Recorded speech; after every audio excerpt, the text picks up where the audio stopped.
Mes chers frères et sœurs, je suis très heureuse de participer à cette merveilleuse neuvaine d'évangélisation avec vous en Suisse. Je remercie bien sûr le Père Jean Scarcella, un nom bien italien, qui m'a invité avec ses collaborateurs et dont je vais essayer de dire en quelques mots quel est ce cheminement que le Christ m'a fait faire pour finalement atterrir dans la vie consacrée. D'abord, je voudrais insister sur mon enfance. Mes parents étaient catholiques, on m'a tout de suite branché sur la foi catholique et la pratique de la messe, des sacrements, de la prière en famille, etc. Mais une chose qui m'a fascinée dans mon enfance, c'est mon père.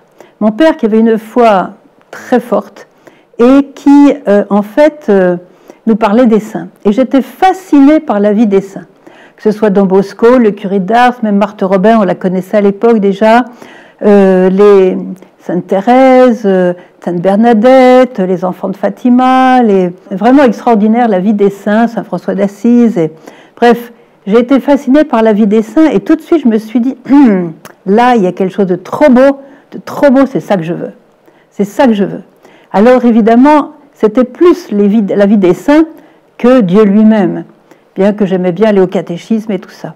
Et puis, pendant mon adolescence, j'ai eu l'occasion de rencontrer le Christ, particulièrement à travers une retraite à Châteauneuf-de-Galeur. J'avais donc 17 ans, 5 jours en silence, parce que Marthe Robin disait on ne change pas une âme en 3 jours, on la change en 5 jours. Donc 5 jours dans le silence, à écouter des prédications très très belles. Et là, vraiment, j'ai eu un grand bouleversement dans ma vie et j'ai vraiment choisi de vivre avec le Christ. J'ai vraiment choisi de vivre sa lumière et surtout l'Eucharistie. Alors je dois dire que c'est l'Eucharistie qui m'a branché le plus sur le Christ et plus que sur le Père d'ailleurs à cette époque. Et pour moi le Christ était vivant dans l'Eucharistie, si bien que pendant mes études à Paris, eh bien je me suis arrangée presque tous les jours d'aller à la messe pour avoir la force de vivre avec le Christ au milieu des étudiants et de leur vie pas toujours très catholique. Certains même se moquaient de moi gentiment, mais voilà, vous savez que parmi les jeunes, c'est comme ça aujourd'hui. Donc, mais je savais que le Christ était toute ma vie. Et je ne savais pas en fait qu'est-ce qu'il allait avoir pour moi comme chemin. Et puis, je me suis laissée entraîner par, comme pendant mes études, en fait, pendant les études secondaires, par des amis qui faisaient du spiritisme, c'est-à-dire qui s'amusaient comme ça pendant les temps de détente, à faire tourner les tables, à invoquer les esprits, à leur poser des questions, à avoir des informations pour eux, etc. Et moi, j'ai trouvé ça, au début, je n'y croyais pas, mais comme j'y suis allée, j'ai vu que les tables tournaient, même des lourdes tables, je me suis dit, il y a quelque chose là, et puis je ne me suis pas méfiée. Parce qu'en fait, je ne connaissais pas, c'est la parole de Dieu, qui très clairement, dans le livre de Deutéronome, chapitre 18, dit clairement que invoquer les esprits, comme ça, c'est une abomination devant Dieu. Et toute abomination devant Dieu provoque la mort. Hein, ça ne fait pas du bien. Donc, à ce moment-là, déjà, des mauvais esprits sont entrés en moi. J'avais ouvert la porte inconsciemment, mais quand on appelle les démons, ils viennent, même si c'est inconscient de notre part. Toujours est-il que, après, j'ai fait mes études, histoire de l'art, littérature, etc. Donc, et puis, pendant mes études, disons que j'avais le désir de voyager, enfin, après mes études plutôt, le désir de voyager pour voir d'autres cieux, parce que la vie Paris et même en Occident en général, m'attirait pas trop cette espèce de recherche du bien-être, cette espèce de matérialisme voilà, pesant. Et je me disais, mais on est fait pour autre chose. Alors j'ai voulu voyager et je suis allée en Inde. C'était un peu 73, la ruée vers Katmandou, vous voyez. C'était pas pour trouver l'hindouisme ou le bouddhisme, c'était pas pour me droguer, c'était pas pour faire la hippie, j'étais pas hippie du tout, mais c'était pour voir d'autres sociétés qui vivaient autrement, sans cet esprit de consommation qui, franchement, me déplaisait profondément à Paris, et qui m'empêchait de m'engager dans un travail, métro, boulot, etc., dodo, comme on disait. Alors, je suis allée en Inde, et là, on m'a proposé un travail, parce que je voulais travailler avec l'Inde, Paris, New Delhi, etc., et on m'a proposé un travail, mais pour cela, on m'a demandé de faire mon thème astral. Alors, on m'a emmené dans un vieux quartier de Delhi. Et là, j'ai rencontré un homme qui faisait l'astrologie. J'étais en plein dans ces trucs-là, moi. La divination, l'astrologie, tout ça. Enfin, les sciences un petit peu obscures, quoi. Et je me suis fait piéger là. Cet homme m'a prétendu dire tout mon passé, mon avenir, etc. Bref, je passe les détails parce que tout a été enregistré sur une autre vidéo avec mon témoignage complet. C'est important de l'avoir complet pour bien comprendre ce qui s'est passé. Toujours est-il qu'il expliquait tous les détails de ma vie du passé avec les mouvements des astres. Alors, moi qui étais croyante, qui déjà voulait vivre ma vie de foi, ça m'a vraiment chamboulée et je suis sortie de là comme une orpheline de père. Parce que tout expliquait mes événements de ma vie par le mouvement des astres. Je me disais, mais ces astres, ils sont lointains, ils sont froids, ils sont impersonnels. Comment est-ce que je peux faire un choix en fonction des astres? Et donc, c'est un désastre, c'est le cas de le dire. Et donc, là, je ne me suis pas rendu compte que cet homme, en fait, avait été très, très puissant dans le mal pour moi. Et il m'avait, comme en quelque sorte, jeté un sort. En tout cas, il m'avait inoculé quelque chose de très très néfaste. Si bien que pendant les 9 mois qui ont suivi cette expérience, j'ai descendu. Bon, et les souffrances ont commencé à s'intensifier en mon cœur, à tel point que un matin, je me suis décidée à me suicider. Parce que j'avais passé encore une nuit horrible, de souffrances atroces, indescriptibles, et je savais que je ne pourrais pas continuer à vivre comme ça. La veille, quand même, ma sœur était venue me voir à Paris et m'a dit, écoute, je te vois dans un mauvais état, viens demain avec moi, on va aller dans un groupe de prière charismatique, je ne savais pas ce que c'était, et tu verras le Saint-Esprit, demain c'est la Pentecôte, il fera quelque chose pour toi. Et je lui ai répondu, écoute, ton Saint-Esprit il est bien gentil, mais il ne peut rien pour moi. J'étais déjà morte, en fait. Alors, le lendemain, quand je me suis réveillée, enfin, je ne me suis pas réveillée parce que je ne me suis pas endormie. Donc, après une nuit d'agonie, vraiment d'agonie, j'ai dit au Seigneur, je te préviens, à 5 heures du soir, j'y serai plus. Et puis j'ai décidé comme d'aller là où ma sœur m'avait indiqué, dans ce groupe de prière charismatique. C'était les débuts du groupe de prière de l'Emmanuel à Paris, rue de l'Assomption. Et là, j'ai trouvé les gens que je rêvais de rencontrer pendant toute mon enfance, mon adolescence, les gens comme il est écrit dans les Actes des Apôtres, avec vraiment le Saint-Esprit travaillait fort au milieu d'eux, etc. Et la joie, la paix, la bonne entente, l'union des cœurs et l'Esprit Saint, quoi. Et puis quand je les ai vus, j'ai dit, c'est trop tard, je suis déjà dans la mort. Il y avait comme un fossé qui me séparait. Je passe encore les détails. Pendant une assemblée de prière, une des femmes qui était présente a donné une parole de connaissance en disant « il y a quelqu'un parmi nous qui va vers la mort ». Elle ne pouvait pas me voir parce qu'elle était derrière moi, elle ne me voyait pas pleurer. Et donc, et là, elle a commencé à énumérer tout ce que j'avais fait sur le plan de l'occultisme, vous voyez, des sciences occultes, de la divination, faire tourner les tables, interroger les esprits, faire, vous voyez, le tarot, les cartes, tout ça, enfin, tout y est passé. Oh là là, je me suis mis là en train de parler de moi. Alors j'étais voilà, à la voir après la prière, et je lui ai dit, tu parlais de moi, là, je me suis pris quelque chose. Qu'est-ce que tu as fait? Tu t'es mis dans le camp de Satan, après tu t'étonnes que tu vas vers la mort. Est-ce que tu crois, voilà, est-ce que tu crois que Jésus peut te délivrer de tous les démons qui te torturent intérieurement? Et j'ai vu dans cette femme une foi, mais à transporter les montagnes. Et en fait, on ne m'avait jamais parlé de Jésus avec cette force, avec cette foi. Alors j'ai dit, oui, je crois.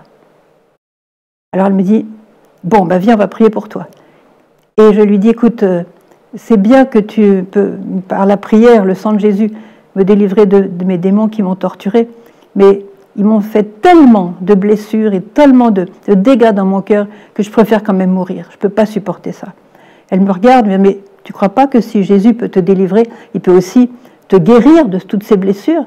Et là, à nouveau, je vois cette foi de cette femme, un exemple extraordinaire de foi, dans une grande simplicité en même temps. Et là, je la regarde, je dis, oui, je crois. Alors, je me suis assise sur un banc, je passe les détails, ils ont prié, et puis avec beaucoup de douceur et de calme, elle a demandé aux démons de s'en aller, et ils sont partis.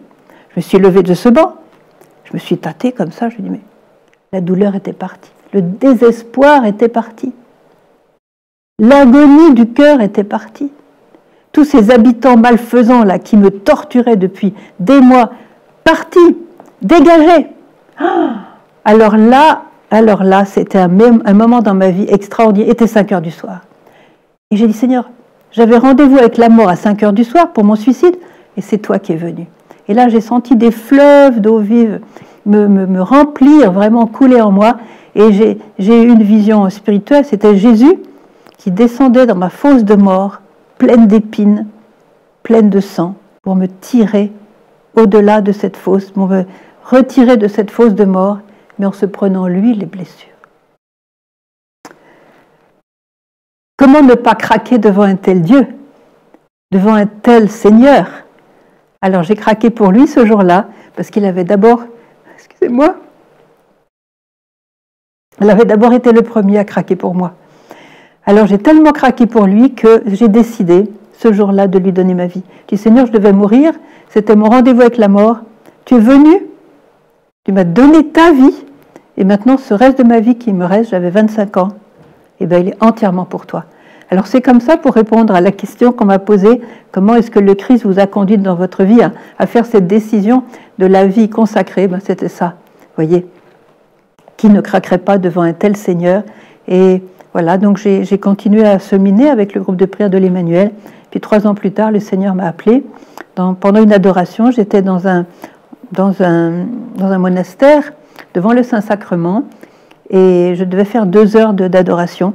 Et durant la 2e heure, j'ai vraiment perçu la voix du Seigneur dans mon âme, pas dans mes oreilles, dans mon âme, qui me demandait de devenir son épouse. Alors sur le moment, j'étais un peu surprise, c'était incroyable. J'ai dit oui, et à partir de ce moment-là, c'était Jésus au centre de ma vie.